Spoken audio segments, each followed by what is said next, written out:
なんかラノベみたいだな。In my time as an anime fan, I have seen my fair share of isekai anime, even enjoying the bad ones. I like to consider myself as a bit of an isekai specialist, and I have seen many isekai shows. Each season there seems to be one or two additions with variations to the premise.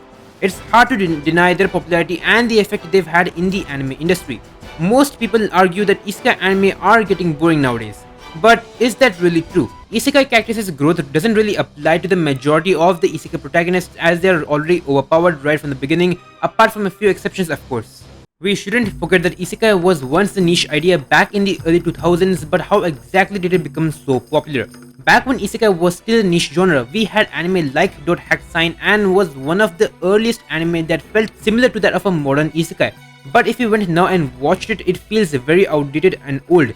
Then we also had a show like The Familiar of Zero, which I would say popularized the harem tropes in isekai, but at that time it was still a niche idea and it didn't really follow the RPG elements which we see in modern isekai anime. And it wasn't till 2012 when a certain show came along and laid the groundwork for isekai to grow.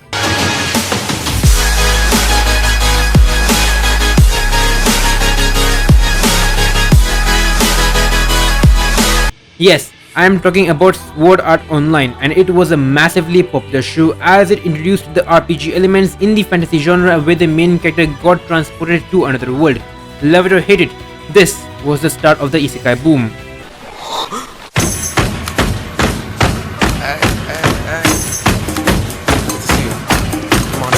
With so many isekai anime, people are saying that they are getting tired of the repeated tropes and cliches in them, but I would say that if they are done right, it can become something great.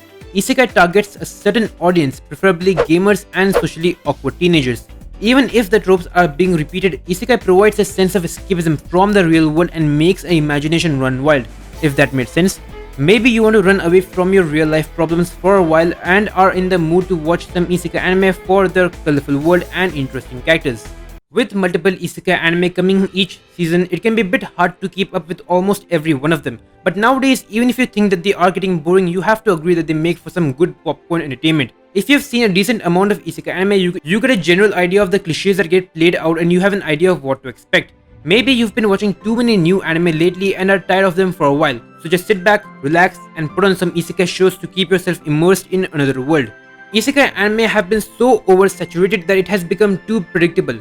But part of the reason why we as anime fans loved them is because of the relatability. The main character is a person who we can easily relate to, and that helps to self-insert ourselves as the main protagonist and think of how we would have lived our life if I or you had been transported to another world. Whether you're a gamer, or a weeb, it's this relatability and understanding of the main character's problems in his world that we like to see so much and see his character grow and become a better version of himself.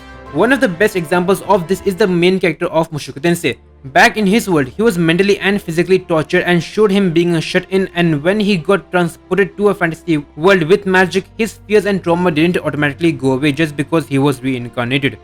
Isekai anime have a sense of realism to them which the other genres in anime don't have apart from slice of life.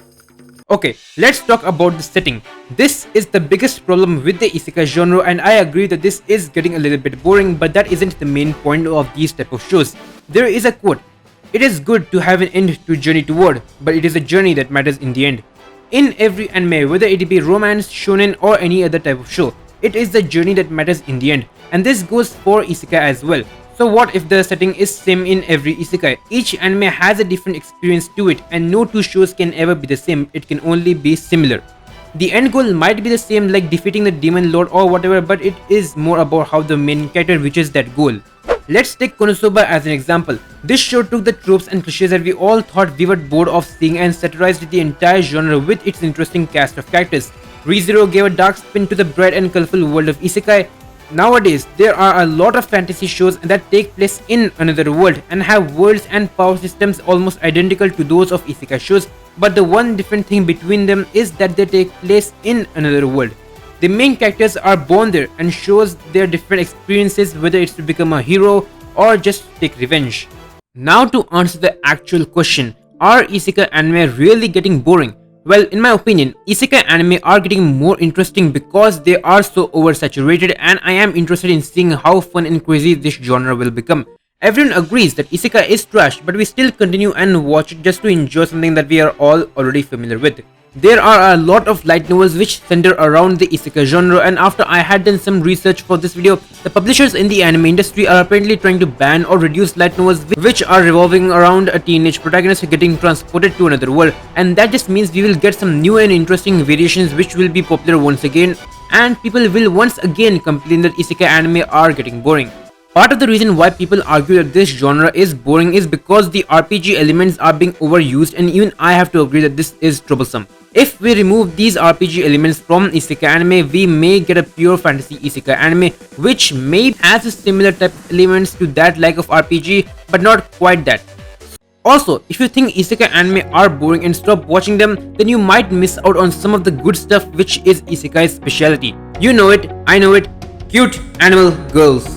Whether you like raccoon girls, cat girls, or demon girls, or other variety, that's your choice and you might miss out on them. So to those weebs out there who act as tsundere towards isekai anime, you might miss out on them, so stop lying to yourselves and accept that you and I are both isekai trash. Let me know in the comment section who is your favorite animal girl, whether she is from an isekai or not. And yeah, that is all for this video. Isekai is not boring at all. In the coming years, we are going to see this genre evolve into something completely different than from when it started, and I am all for it. And if you enjoyed this video, then go ahead and like the video, and don't forget to subscribe to the channel for more great content. As always, I'll see you guys next time.